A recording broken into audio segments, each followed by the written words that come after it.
Silakan duduk dan terima kasih untuk pemimpin pujian yang sudah membawa kita untuk menghadirkan topik yang saya ingin sampaikan. Lagu-lagu yang mereka sediakan begitu menginspirasi kita bersama untuk kita mengimplementasikan kemenangan. Pada hari ini sesuai dengan jadwal yang sudah dibuat, saya ingin menyampaikan kemenangan dalam Kristus.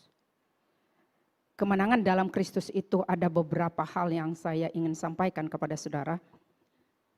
Secara khusus kita akan melihat, memang kita tahu Yesus Kristus sudah menang.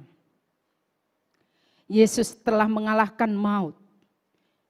Yesus sudah memberikan kepada kita kemenangan itu. Namun saya mau membawa kita secara pribadi, secara khusus, kemenangan di dalam Kristus. Seperti apa kemenangan yang dijanjikannya.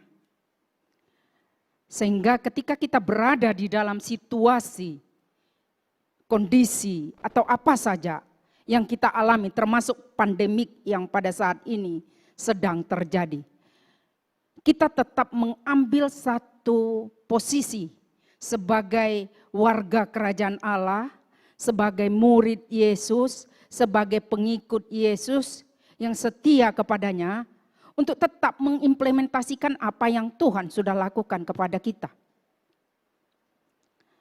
Kita tidak dapat memprediksikan apa yang akan terjadi dalam kehidupan kita esok, lusa, dan tahun depan. Kita tidak dapat memprediksikannya.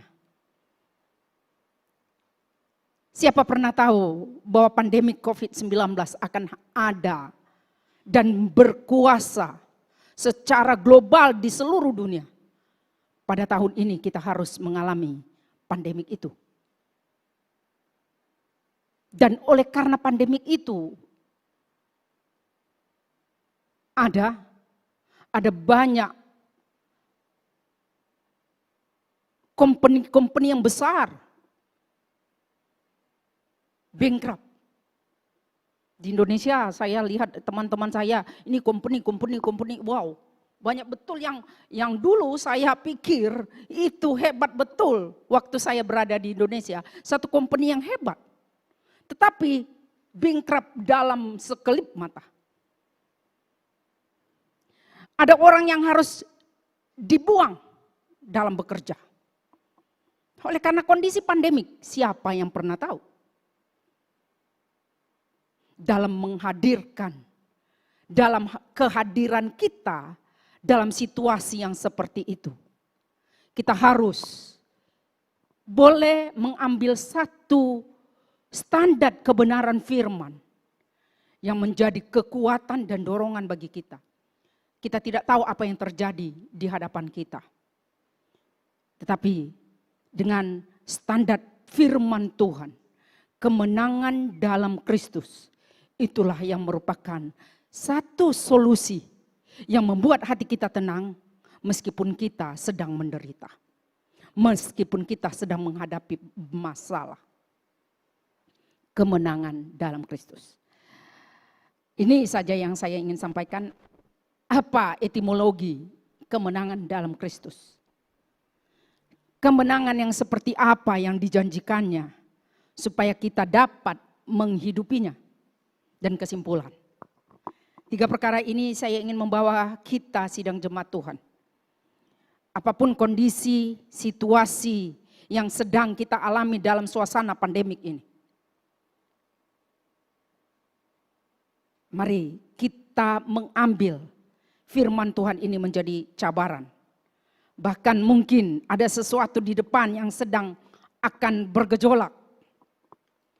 Di depan sana. Ya.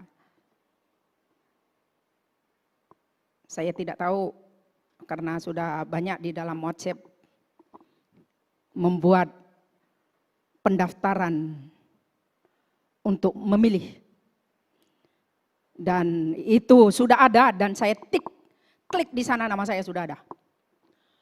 Saya ini nanti akan membuat pilihan lah. Pada yang lalu memang sudah, tetapi yang sekarang akan membuat pilihan juga. Dalam keadaan yang ada, itu rahasia ya. Tetapi dalam arti kata saya sudah mendaftar. Dan dalam Google memang sudah ada nama saya di sana. Saya mendaftar di Pujut 9. Address saya bukan di kampung ya. Lot 553, jadi address saya di Pujut. Saya orang Miri. Oke. Jadi saudara yang dikasihi Tuhan, saya ingin membawa kita kepada apa arti kemenangan. Next ah. Kita lihat arti, menurut Wikipedia, dia katakan kemenangan itu biasanya diberikan kepada seseorang apabila orang itu berhasil menempuhi persaingan. Wikipedia ya, secara umum.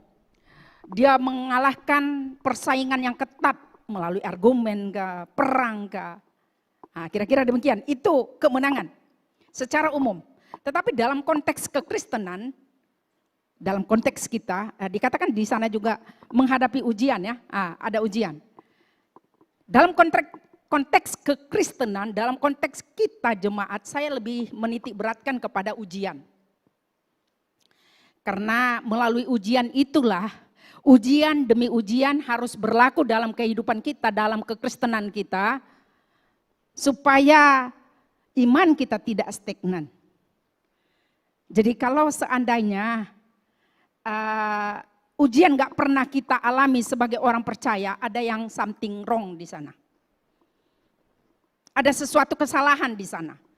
Karena dengan ujian itulah menentukan iman kita bergerak sampai setakat mana.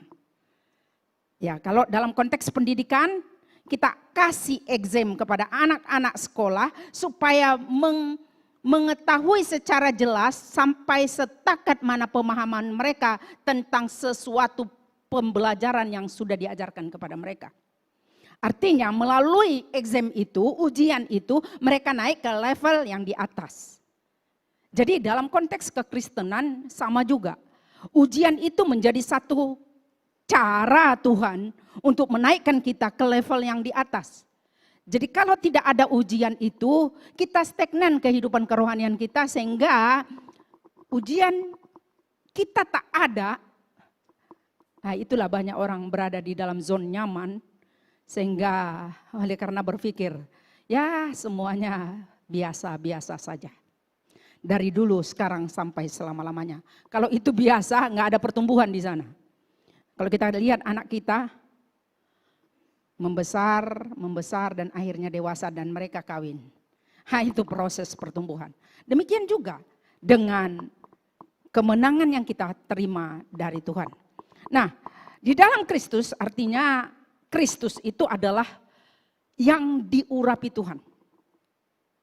Jadi kemenangan yang seperti apa yang perlu kita implementasikan dalam kehidupan kita adalah kemenangan tidak hanya menang. Oh, saya sudah merebut satu medali, sesuatu persaingan. Bukan setakat itu, tetapi kemenangan dalam Kristus itu artinya kamu menang oleh karena sebenarnya kemenangan itu diberikan oleh Tuhan kepada kita hanya di dalam Kristus karena Tuhan dilibatkan di dalam seluruh kegiatan kehidupan rohani kita itu. Jadi kemenangan, ada banyak jenis kemenangan, tetapi di dalam Kristus.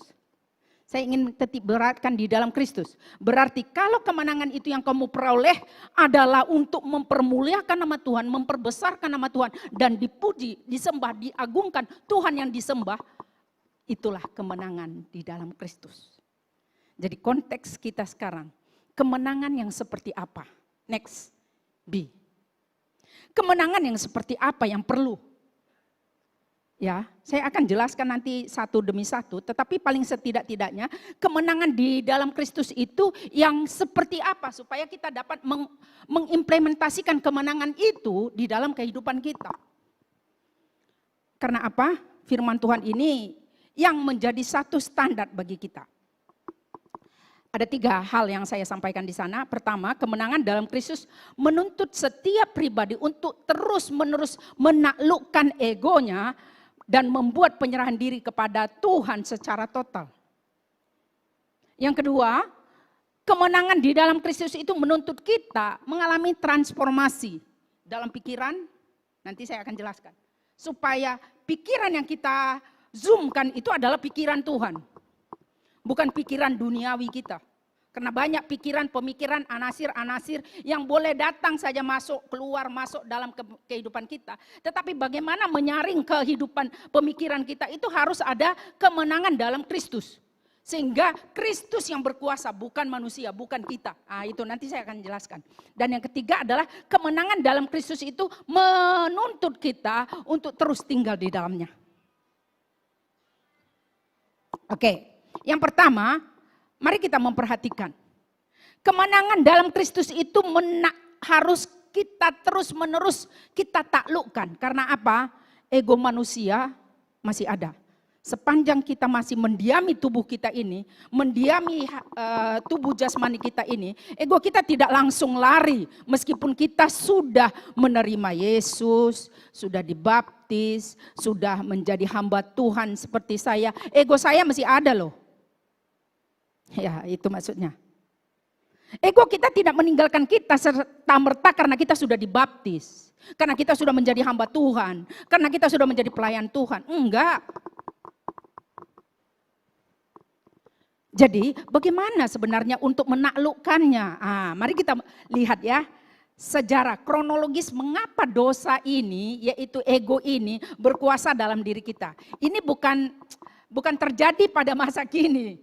Tetapi sejak manusia jatuh dalam dosa, manusia telah kehilangan persekutuan dengan Tuhan dan kehilangan hadiratnya di dalam hidupnya, sehingga manusia itu cenderung berpusat terhadap egonya. Itu kronologi daripada kejatuhan manusia. Itulah dosa. Kalau kita masih ada keegoan kita sampai pada saat ini masih berkuasa, bukan karena diri kita sendiri, tetapi kronologinya mulai dari sejak Adam dan Hawa telah digenerasikan sama kita. Sehingga itu yang menjadi punca dia. Akibat ego itu kita lihat sedikit sejarah ya. Saya suka, meskipun saya tidak suka mengajar sejarah, tetapi kita hidup dalam sejarah. Masing-masing kita punya sejarah kehidupan, jangan pernah lupa. Ya. Sejarah itu ada kalanya mempengaruhi seluruh eksistensi kehidupan kita. Jika sejarah itu kita tidak murnikan, sejarah itu kita tidak bawa kepada Tuhan, maka dia boleh jadi menjalankan sesuatu yang tak baik dan boleh jadi sejarah itu mendatangkan kebaikan. Kenapa kita membicarakan tentang sejarah gereja? Sejarah gereja mula-mula sampai pada saat ini, sampai kita boleh beribadah sekarang itu karena ada sejarahnya. Enggak mungkin seperti ini kita boleh ada tanpa adanya sejarah. Jadi meskipun seperti yang saya kata, saya tak suka belajar sejarah, tetapi paling setidak-tidaknya kita tahu tentang sejarah. Dan manusia demikian juga. Karena manusia telah kehilangan kemuliaan Allah, Roma 3 ayat 23, maka manusia mulai menghakimi dirinya sendiri. Bahkan tidak hanya menghakimi dirinya sendiri, menghakimi orang lain juga. Itulah awal manusia dikendalikan oleh hawa nafsunya. Bapak Ibu Saudara, ketika Adam telah berbuat dosa, ketika Allah berkata, "Hai Adam," waktu itu dia sudah telanjang. Saudara, udah telanjang dia oleh karena dia telah mengambil buah apel yang diberikan oleh Tuhan di tengah Taman Eden itu. Hanya Tuhan bersuara, "Hai Adam, di mana engkau?" Langsung dia punya jawaban, "Ya, mengapa kau makan itu buah apel itu?" Apa yang dikatakan Adam? Ini cerita yang betul-betul terjadi. Apa yang dikatakan?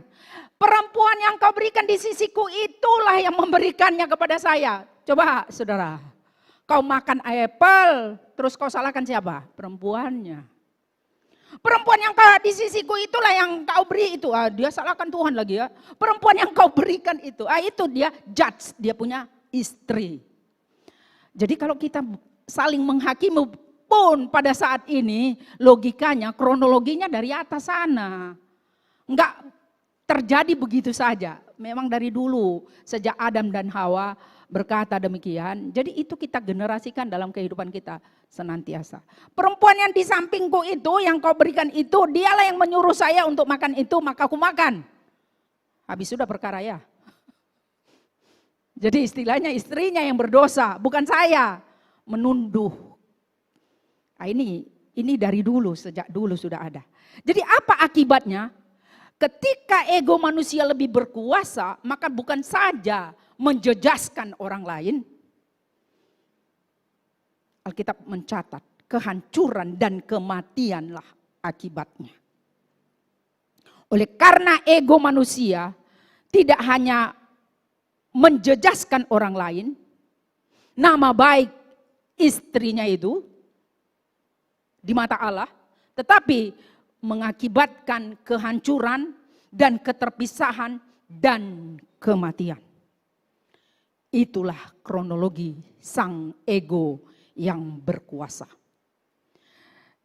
Yakobus 3 ayat 16 tolong tunjukkan, dikatakan begini. Sebab di mana ada iri hati dan mementingkan diri, di situ ada kekacauan dan segala macam perbuatan jahat. Ketika ego kita menjadi pusat hidup kita, maka ada action demi action terjadi. Itu secara kronologi yang telah digenerasikan Adam kepada kita. Dan itu harus ada transformasinya. Coba kita deteksi hati kita masing-masing. Apa permasalahan iri hati? Cemburu, dengki. Bukankah semuanya itu berasal dari apa yang disebut egosentris? Kita marah oleh karena ego kita tersinggung. Kita marah sebetulnya bukan hanya ego kita saja. Karena putusnya hubungan kita dengan Tuhan membuat ego itu terus berkembang satu demi satu. Itulah sebabnya Lukas pasal 9 ayat 23 berkata begini. Kalau tidak boleh dinyatakan di dalam screen, tolong coba kita lihat. Dikatakan setiap orang yang mau mengikut aku, ia harus menyangkal dirinya, memikul salibnya. Setiap hari mengikut aku. Saudara, hal inilah yang dilakukan Yesus di kayu salib. Inilah kemenangan yang telah dilakukan Yesus supaya kita ada solusinya ketika kita mau menang dalam Kristus. Inilah satu solusi yang perlu kita amalkan. Dia tidak sendirinya keegoan itu hilang seperti yang saya katakan tadi. Ketika kita dibaptis, ketika kita sudah membawa diri kita menjadi pelayan Tuhan, ketika kita sudah menjadikan diri kita menjadi hamba Tuhan, dipanggil oleh Tuhan, keegoan itu masih ada di dalamnya. Termasuk saya. Tetapi Kristus berkata, supaya keegoan itu boleh dikendalikan, saya tidak dapat mengendalikannya jika tidak ada satu kekuatan yang bersumber daripada Yesus. Tak mampu Anda dan saya untuk mengontrol dia. Sehingga setiap orang yang mengikut aku, kata Yesus, harus menyangkal dirinya, memikul salibnya, dan mengikut aku. Itulah solusi yang dilakukan oleh Yesus. Jadi kemenangan di dalam Kristus. Ketika kita membuat penyerahan diri kita secara total kepadanya, maka engkau dan saya akan mengalami kemenangan itu. Itu harus menjadi perjuangan kita. Seperti apa yang dikatakan tadi, kemenangan dalam Wikipedia ada satu memenangkan adalah merupakan persaingan. Karena iblis, jangan juga hanya kita berbicara iblis ini hendak yang mengatur kehidupan. No, ego kita yang berperan di sana. Bukan kita hanya kambing hitamkan si iblis tuh. Memang dia iblis. Tapi tidak semualah. Sedikit-dikit iblis, dikit-dikit. Padahal kamu ego kamu sendiri juga, Pak. Kira-kira demikian ya. Ego saya sendiri juga, Pak. Mengkambing hitamkan iblis saja. Ya, kira-kira demikian ya. Tetapi kemenangan itu di dalam Kristus tuh mesti kita ada solusinya bagi kita untuk menang. Itu caranya, menaklukkan dan memberikan penyerahan diri secara total kepada kehendak Kristus. Bukan kepada kehendak diri. Itulah Yesus berkata, orang yang mau mengikut aku, ya harus menyangkal dirinya, memikul salibnya, dan mengikut aku. Setakat mana kita sampai dengan usia kita yang saat ini dalam mengikut Kristus? Kemenangan yang seperti apa? Sudahkah kita menang dalam ego kita ketika kita berkata, kita berada dalam Kristus. Yang kedua, kemenangan dalam Kristus itu yaitu adalah menuntut kita mengalami pembaharuan pikiran. Ya, Kristus telah menang dalam pikiran, perasaan, dan kehendaknya. Mungkin kamu akan berkata, dia Allah Bapak Ibu. Ya betul.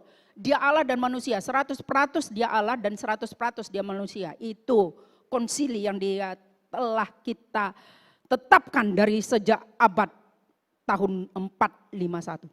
Konsili Kalsedon nama dia. Dan itu menjadi konsili kita, pengakuan kita, gereja reform. Mengakui itu. Yesus Kristus adalah Allah yang sejati dan manusia sejati. Dan itu tetap saya perdengarkan di gereja ini dalam mimbar ini. Kalau ada keluar daripada itu, saya boleh yakinkan bahwa itu pengajaran sesat. Kemenangan dalam pikiran. Hidup dalam kemenangan dalam pikiran Kristus itu yang seperti apa? Saya selalu mengungkapkan kepada kita, cara kita berpikir mempengaruhi seluruh pola kehidupan kita. Pola hidup yang benar akan menghasilkan kehidupan yang dahsyat. Artinya ada buahnya. Pola kehidupan yang benar itu bersumber tadi saya kata dari pemikiran. Kita tidak boleh berdiam saja. Kalau jalur ini juga yang dipengaruhi oleh iblis. Kita kembali kepada sejarah tadi. Ya, Adam tadi. Ketika Adam mempersalahkan Hawa, dia berkata, istri yang kau berikan itulah yang memberikan apel itu kepada saya, maka aku makan. Saudara, apa yang terjadi di dalam pemikiran Adam? Iblis masuk kepada pikirannya, maka pikirannya itu mempengaruhi pola hidupnya. Dan dia memberi tindakannya. Dia bercakap kepada Tuhan Allah, istri yang kau berikan. Coba bayangkan, Allah yang menciptakan istri itu kan kepada si Hawa itu kan. Dia mulai mempersalahkan istrinya. Oleh karena apa? Ketika pola pikir kita dipengaruhi oleh iblis ini, maka ada bentuk tindakan-tindakan yang action yang terjadinya adalah sesuatu yang salah. Berucap salah kepada Tuhan Allah. Dia begitu beraninya. Saya pikirlah kan kalau cerita tuh. Sudah kamu sendiri dulu, lama kau sendiri dengan hewan-hewan itu bang. Gak ada perempuan kamu. Ya kan? Baru Tuhan Allah buat manusia tuh, buat Adam itu tertidur pulas, diambillah satu buah satu tulang rusuknya, dibangunnya seorang manusia, kan begitu ya. Sudah ada, komplain lagi dia. Kira-kira demikianlah. Tetapi itu kronologi yang sudah dari sana. Jadi Tuhan Allah ingin memperbetulkannya, sehingga kemenangan dalam Kristus itu harus juga kita menang. Transformasi pemikiran kita harus sesuai dengan standar Kristus. Itu yang menjadi keutamaan kita, orang yang percaya. Saya ingin bacakan satu ayat, ya sepertinya tidak dapat kita baca di screen ya, tapi tak apa, Anda baca di dalam Alkitab saudara atau di dalam handphone saudara. 2 Korintus 10 ayat 5. Dia berkata begini.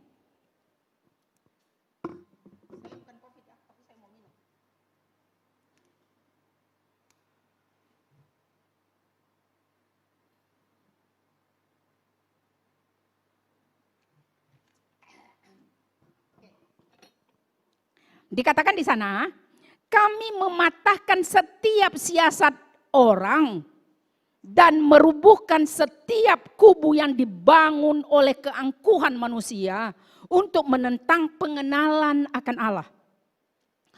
Kami menawan segala pikiran dan menaklukkannya kepada pikiran Kristus. Saudara, pemikiran kita ini banyak anasir yang keluar masuk loh. Di mana Anda berada, banyak orang yang bergaul dengan Anda, banyak orang yang bersama-sama di pekerjaan saudara, di mana-mana tempat. Ada kalanya orang-orang lain masuk, anasir-anasir itu mempengaruhi pemikiran kita. Coba bayangkan dalam WhatsApp Anda. Banyak betul, message yang datang Anda baca.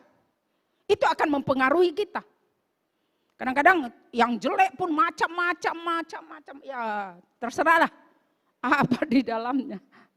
Anda baca juga kan karena kita punya dia. Jadi itu berpengaruh enggak dalam pikiran kita? Ada pengaruhnya juga. Sehingga Paulus berkata begini, kenapa demikian? Di dalam sejarah, di dalam orang-orang Korintus, ternyata mereka mempunyai banyak filosofi-filosofi yang mereka pelajari. Sehingga pemikiran-pemikiran dari filosof-filosof itu mempengaruhi jemaat itu. Sehingga jemaat itu pikir salah, apa yang salah? Sehingga Paulus berani dengan tegas berkata, kami mematahkan setiap siasat orang yang merubuhkan setiap kubu. Apa maksudnya kubu di sini? Jalur pemikiran yang digunakan pakai oleh iblis. Jadi kubu-kubu ini yang perlu dipatahkan. Karena apa? Para filosof-filosof yang mempengaruhi abad 13 bukan karena orang-orang tidak mau hidup meyakini Yesus Kristus, tidak. Orang-orang itu adalah hamba-hamba Tuhan, para bapak-bapak gereja. Mereka juga mempelajari filosof-filosof yang bersumber daripada Plato, Aristoteles dan sebagainya itu sehingga mempengaruhi kehidupannya. Gereja pun mengalami kemerosotan pada waktu itu. Sehingga sampai kepada abad ke-15, bagaimana Martin Luther begitu membela akan gereja yang sebenar. Nah, itu merupakan sejarah. Karena apa? Terlalu banyak filosof-filosof yang mempengaruhi jemaat Tuhan. Sehingga itu berpengaruh di dalam kondisi jemaat Korintus juga. Saudara-saudara, ini perlu kita selektif. Kami merubuhkan, tetapi kami menawan segala pikiran dan menaklukkannya kepada pikiran Kristus. Transformasi harus ada. Lagi-lagi saya berkata, bukan seberapa lama Anda dibaptis. Bukan seberapa lama kita sudah menjadi Kristen. Yang membuat pikiran itu mengalami transformasi. Bukan, itu tidak menjadi tolak ukur. Tetapi apa kata Paulus dalam Kolose? Mari kita baca Kolose pasal 3. Pikirkanlah perkara yang di atas, bukan yang di bumi. Sebab kamu telah mati dan hidupmu tersembunyi bersama dengan Kristus di dalam Allah. Kehidupan kita ini ada dalam naungan Tuhan. Sehingga kita harus mengimplementasikan apa saja di dalam pikiran Kristus. Memang konsep pemikiran dunia berbeza. 100, bukan lagi 100, mungkin 360 derajat. Dengan konsep pemikiran. Konsep dunia dengan pemikiran Kristus itu berbeza, 360 derajat. Pola kehidupan kita sebagai anak-anak kerajaan Allah, ya, perbezaannya di mana? Kalau pola kehidupan kerajaan dunia, kalau kita mau naik ke atas, tepikan orang-orang yang ada di sana. Naik ke puncak. Begitu. Ya. Sehingga ada satu filosofi yang saya dengar. Seperti krep. Kalau orang mau naik ke atas dia, mau keluar dari, ada satu kali orang tunjukkan kepada saya cerita krep itu ya. Tuyok kata orang bahasa Kayan. Tuyok. Nonarana dia. Tuyok ya. Nah, kalau dia nak keluar, macam mana kamu keluar dari basket ini kata tuyok tuh bah. Jadi macam mana kita mau keluar? Ketika dia mau naik ke atas kawannya, yang kawannya itu pun naik. Yang kawannya itu pun naik, macam itu ah. Istilahnya, tuyok ini nggak boleh naik ke atas. Karena ada orang yang tepikan. Jadi kita harus tepikan orang-orang yang kira-kira demikian lah ya. Jadi, tetapi itu konsep dunia ya, untuk menepikan orang lain. Saya berharap kita tidak seperti itu. Tetapi konsep kerajaan Allah, ketika kita mau naik ke atas, naik ke next level, saya pikir ini nggak masuk akal. Kalau kita mau naik ke next level, kita harus turun ke bawah. Macam mana boleh naik sampai di atas? Ya kan? Halo, paham gak maksud saya? Kalau kita mau naik ke atas, katanya kamu turun ke bawah.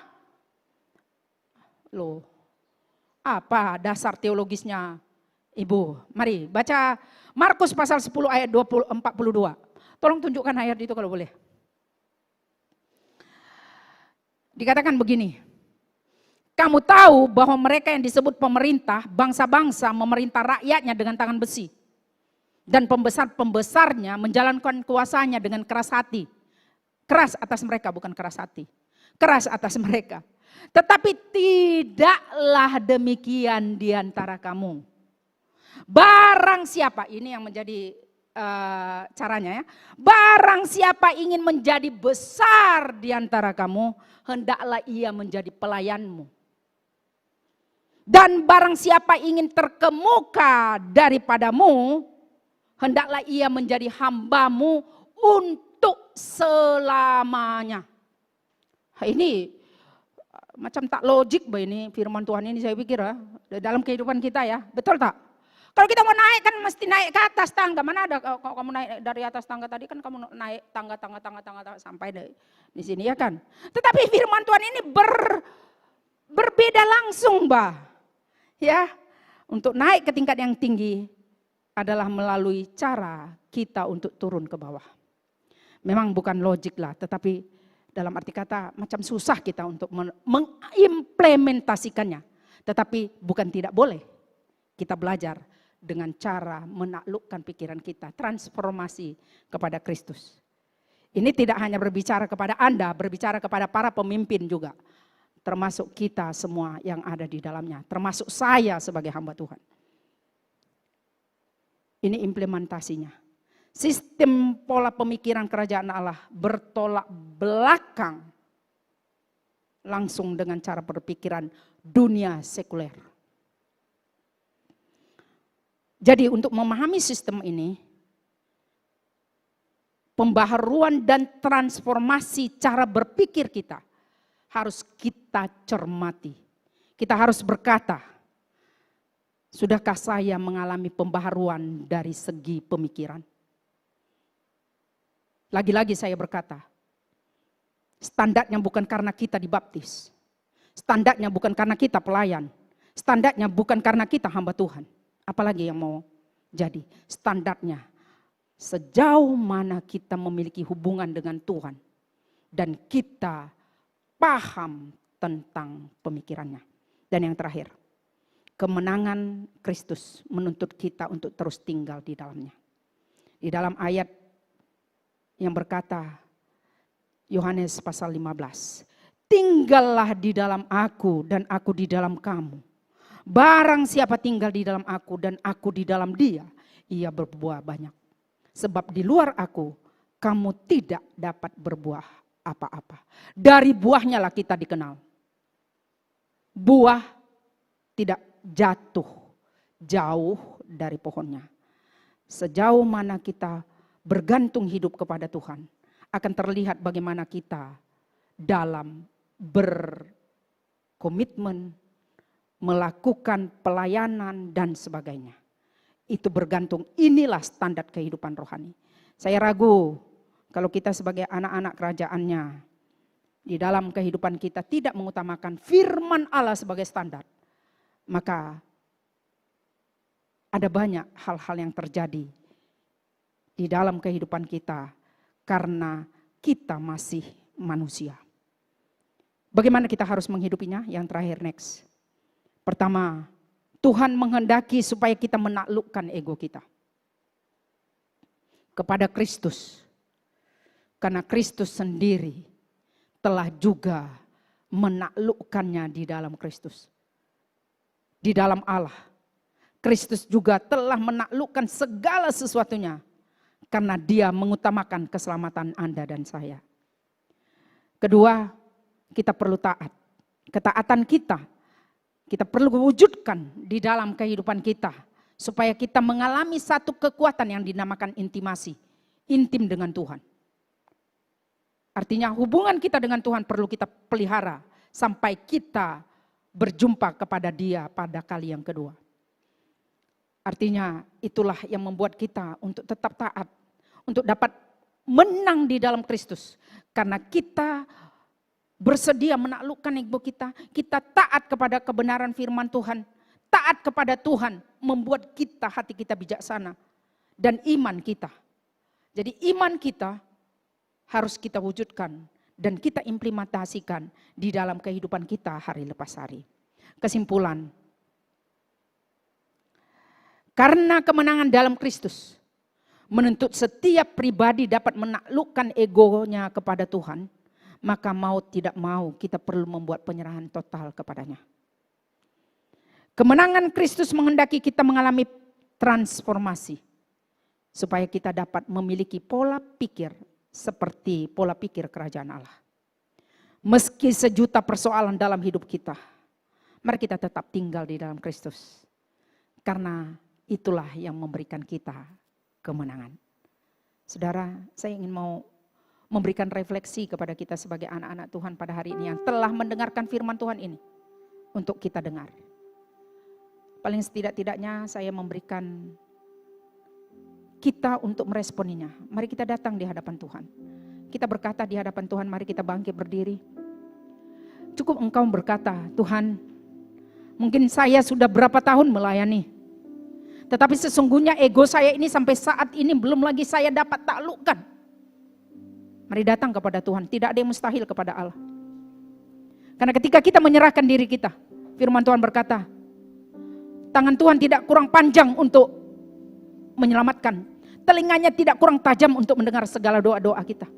Yang membuat pembatasan antara dirinya dengan kita adalah segala bentuk ego kita, dosa-dosa kita. Mari kita datang di hadapan Tuhan. Mengakui secara jujur bahwa kita memerlukan Tuhan. Transformasi pikiran Kristus ada dalam diri kita. Supaya hanya kekuatan daripada pikirannya lah yang mempengaruhi seluruh aspek hidup kita. Meskipun ada banyak kekurangan yang kita alami. Tetapi Tuhan masih cinta akan kita. Dia mau kita mengalami perubahan itu. Mari datang di hadapan Tuhan. Bagi kamu yang mau menyatakan kepada Tuhan, ingin Tuhan melawat engkau, katakan di hadapan Allah, Tuhan, ini aku. Aku membawa persoalanku di hadapanmu. Terlalu banyak persoalan yang saya alami. Aku tidak mampu, tetapi Tuhan mampu mengatasi segala persoalan kita. Perkara yang ada di dalamnya. Saya mau kita datang di hadapan Tuhan mengakui bahwa Tuhan Allah yang berkuasa. Mari kita berdoa dengan suara masing-masing di hadapannya. Karena Tuhan mau mendengar suara kita masing-masing. Seru doa kita di hadapannya hari ini. Bapa di sorga, Bapa di dalam nama Yesus. Nyatakan suaramu saudara. Katakan di hadapan Tuhan. Engkau Allah yang mampu memberikan kepada hamba-Mu ini Tuhan. Engkau yang mampu mengatasi segala persoalan hamba-Mu ini Tuhan. Tidak ada sesuatu pun yang terlepas daripada pengamatan Tuhan. Apapun masalah kami. Tetapi pada hari ini Engkau berbicara. Supaya kami menyerahkan secara total kehidupan kami kepada rencana-Mu. Karena kami percaya rencana-Mu yang paling indah di dalam kehidupan manusia. Ada kalanya kami tidak masuk dalam rencana itu oleh karena keegoan yang ada di dalam diri hamba-Mu. Bapa di sorga, hamba berdoa biarlah firman Tuhan ini kami refleksikan dalam hidup kami masing-masing. Tuhan, kami percaya Engkau Allah, Engkau Tuhan, Engkau Raja yang mampu mengatasi segala gelombang badai dalam diri kami masing-masing. Bapa di sorga, kami percaya Tuhan, Engkau Alfa dan Omega. Engkau Allah yang akhir. Engkau tidak pernah meninggalkan anak-anak-Mu. Kami percaya jikalau Tuhan ada di pihak kami, kami akan mengalami kemenangan. Terima kasih Bapa di surga. Kami percaya Tuhan Engkau Allah yang baik. Meteraikan janji-Mu ini di dalam hidup kami. Dalam nama Tuhan Yesus kami berdoa. Amin. Silakan duduk. Tuhan memberkati kita.